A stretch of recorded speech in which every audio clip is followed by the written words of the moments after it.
પુષ્ટિ દ્રઢાવ, વિશ્વાસ દ્રઢાવ, નામ દ્રઢાવ કરીને સફેદ પુસ્તક છે. એમાં 73માં પાના નંબર પર ચોથો પ્રસંગ આવેલો છે પુષ્ટિ દ્રઢાવમાંથી. એ 73 પાના નંબર પરથી નીચેના ફકરામાંથી લઈશું. પુષ્ટિ દ્રઢાવમાં ભગવદી આપણને સમજાવે છે કે વળી સાંભળજો, જ્ઞાનનો ખપ હોય તો મન શુદ્ધ કરો, એ પ્રથમ પગથિયું છે.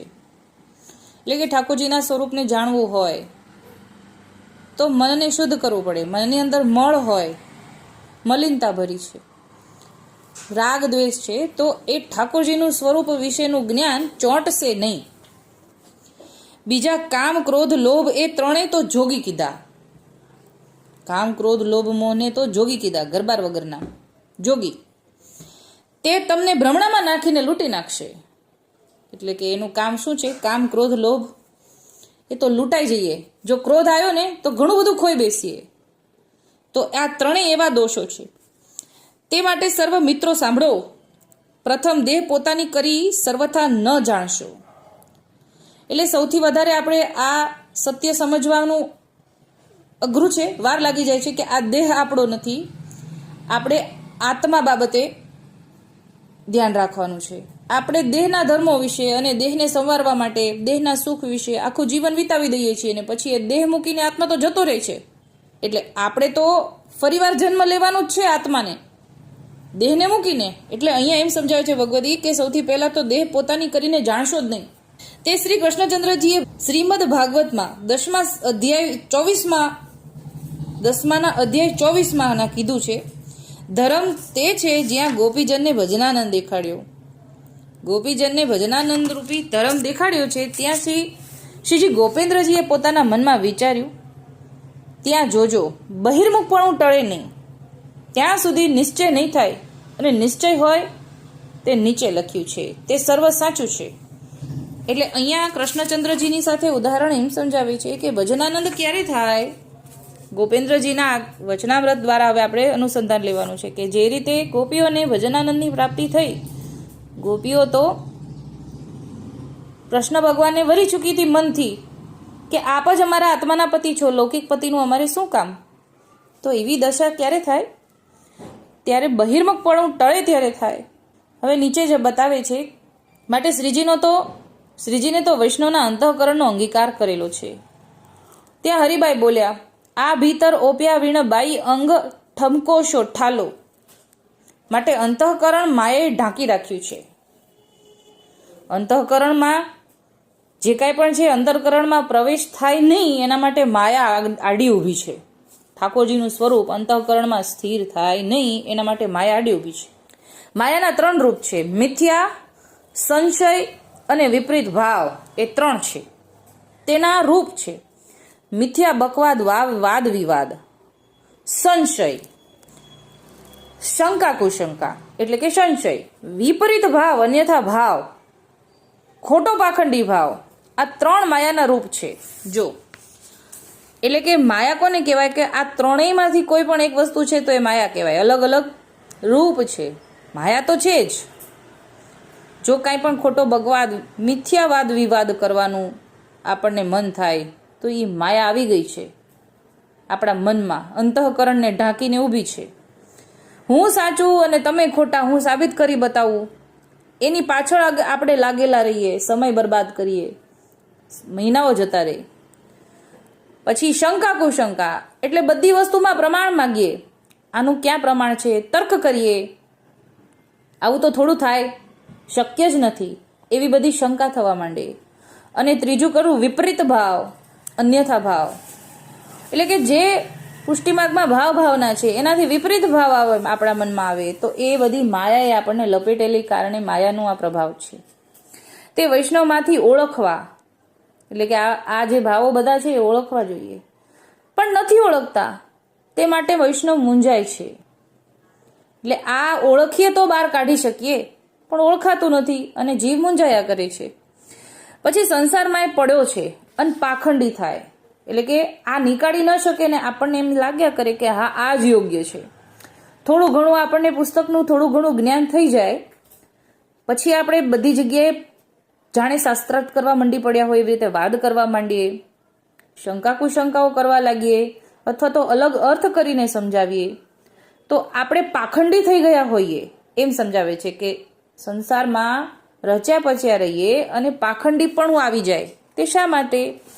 નિશ્ચય સંગત નથી, સાચો સંગ નથી, તે નિશ્ચિત થતું નથી.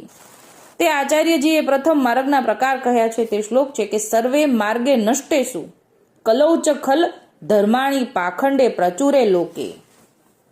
આ શ્લોક છે.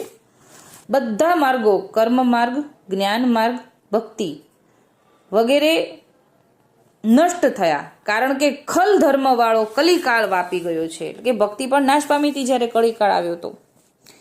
લોકો પાખંડમાં ભળી ગયા છે, પાખંડ ધર્મને અનુસરે છે. તે માટે જીવ તો સ્વભાવથી દુષ્ટ છે, તે માટે જીવ તો સદા નિશ્ચલ છે, પણ શ્રીજીથી જુદો પડી ગયો છે, વિખૂટો પડી ગયો છે. તે દાડેથી નીચ દશાએ ચાલ્યો જાય છે, એટલે કે દિવસે ને દિવસે એની અધોગતિ થતી જાય છે. તે સુખને ઈચ્છે પણ સુખ પ્રાપ્ત થતું નથી, એટલા માટે દુઃખ ઉપજે અને તેનો સંગ્રહ કરે છે. એટલે કે જે કાંઈ પણ સાધન આપણે સુખ પ્રાપ્ત કરવા માટે કરી રહ્યા છીએ અથવા તો મેળવી લીધા છે, એમાંથી દુઃખ પણ પ્રાપ્ત થતું હોય તો આપણે એ વસ્તુને છોડતા નથી.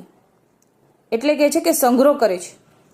અભિમાન વિશે બતાવે છે કે અભિમાન જાણે છે કે હું જ છું, મારા જેવું બીજું કોઈ નથી, તો દેહના સંબંધી સ્ત્રી, પુત્રાદિક, દ્રવ્યાદિક, ગ્રહાદિક આદિ લઈને પોતાનું કરીને બેઠો છે. અને બીજું શાસ્ત્ર રૂપિયું ઠગ દૂતારું છે તેને મળવા જાય છે. એટલે કે એક તો મમતા છૂટતી નથી અને પછી શાસ્ત્રને ગોતવા જાય છે. કૌંસમાં લખ્યું છે કે શાસ્ત્રના પ્રમાણ ગોતવા જાય છે, તેથી ભ્રમમાં પડે છે. આગળ પણ ઠગ છે ત્યાં જાય છે, એટલે કે બીજા પાછા ઠગ પાસે જ જાય, સાચો સંગ પાસે ન જાય, ઠગ પાસે જ જાય. આંધળો થકો કપટે ભર્યો છે, કપટ જ છૂટતું નથી, તેથી પોતે પણ ઠગારો છે. એટલે કે જેની પાસે જાય છે એ ઠગારો છે અને આને પણ ઠગ જ માટે નીકળ્યા છે. હવે કહે છે કે તે જીવ તો એમ જાણે છે કે હું ધન્ય છું, સર્વથી ઉપર છું, ડાયો છું, હું સર્વે જાણું છું, હું સમાન કોઈ નથી, સંસારથી ન્યારો છું. અને મોટા આસને બેસે અને સંભળાવે, અને તે તો પોતે પરમેશ્વર થાય, જે મને તો સર્વે પૂજે. હું સમાન બીજો કોઈ પંડિત નથી, બધું જે હું જ છું. ભલો તેને ગ્રંથ શું કે કહેતો શું સમજાવી શકે, કે હવે એને કોઈ સમજાવી શું શકે. નવો સાચો સ્નેહ હોય તો સૂજે, ને સરવ હોય તો બધું પ્રાપ્ત થાય. એટલે કે સાચો સંગ થયો હોય તો એને સુધારી શકે. પોતાનું ઘર આધીન થાય અને એટલે પોતાના ઘરનો દ્રઢ આશરો થાય. પોતાનું ઘર આધીન થાય એટલે કે આપણા ઘરના, આપણા ગોપાલની સૃષ્ટિમાં નો આશરો લીધો હોય તો જ એને દ્રઢતા વધે. અને સાંભળે એક મને કરીને તો પામે, અને સર્વ માયાવાદકમાં ભર્યો છે. વળી કહે છે કે તો એમ જાણે છે કે મુજને તો સૌ કોઈ ભજે, તે માટે હું સર્વથી મોટ કાંઈ ગ્રંથની શાખ તે તો સર્વે હું જાણું છું. તો મુજને કોણ શીખવાડશે? એટલે કે મને બધી ખબર પડે છે, મને કાંઈ શીખવાડવાની જરૂર નથી. તે માટે કદાચ સુધો પંડિત હોય ને મને કંઈક શબ્દ અર્થ પૂછે, તે હું વિના કોને પૂછે? એટલે કે મને જ પૂછે ને બધા. ગ્રંથના પ્રસંગમાં કદાચ જાણકાર પંડિત હોય તો કંઈક શબ્દાર્થ સમજે, એનું દ્રષ્ટાંત આપે છે. જો પ્રીછે તો કહે નહીં, એટલે કે પૂછે તો કહે નહીં, પોતાના માતમમાં મૂંઝાય, ત્યાં ભગવત ધર્મ કહે. ભાગવતમાં પ્રહલાદજીએ કહ્યું છે કે આંધળો આંધળાને દોરે, આંધળો પોરો, આંધળો જામ, આંધળા કૂવામાં પડ્યો છે. જેમ આંધળો કોઈ આંધળાને અંધારી રાતે દોરે તો ખોટે રસ્તે લઈ જાય. તે માટે જ્યાં અક્ષરભાવ આવે નહીં અને ભાવ અર્થ ન આવે ત્યાં સુધી બધું નકામું છે. તે માટે પ્રીચજો અને જાણજો. એટલે કે આ પ્રસંગની શરૂઆતમાં આપણે શું આવ્યું કે જ્ઞાન લેવું હોય તો મનના મલિનતા બધી દૂર કરવી જોઈએ. હવે અહીંયા અંતમાં પણ એમ સમજાવે છે કે માટે આ બધી જગ્યાએ આથડવા કરતા દીનતા ભાવ, દાસ ભાવ હોય પછી તમને બધું સમજાશે એમ અહીંયા સમજાવવા માંગે છે. હવે ઉતાવળમાં લખાતું નથી, લખવું તો ઘણું છે, પણ ભાઈ શ્રી વિનોદરાય, બા રતન, નાથો પુંજો, રૂપજી, કૃષ્ણદાસ એ મજલસી વૈષ્ણવ કહે છે કે સાક્ષાત ગોપેન્દ્રજી સ્વધામને વિશે અખંડ રાસ રમે છે. તે આપણે કાજે અહીંયા પધાર્યા છે અને તેણે આપણને જગાડ્યા છે. હવે આ ગ્રંથ પૂરો થાય છે. એ નીચે લખેલ છે કે ગોપેન્દ્રજીના ભક્ત દ્રઢાવનો પ્રસંગ કૃષ્ણદાસ ઉપલેટાવાળાએ કરેલ છે તે લખેલો છે. આ ચોથો પ્રસંગ વિરામ અપાઈ ગયો.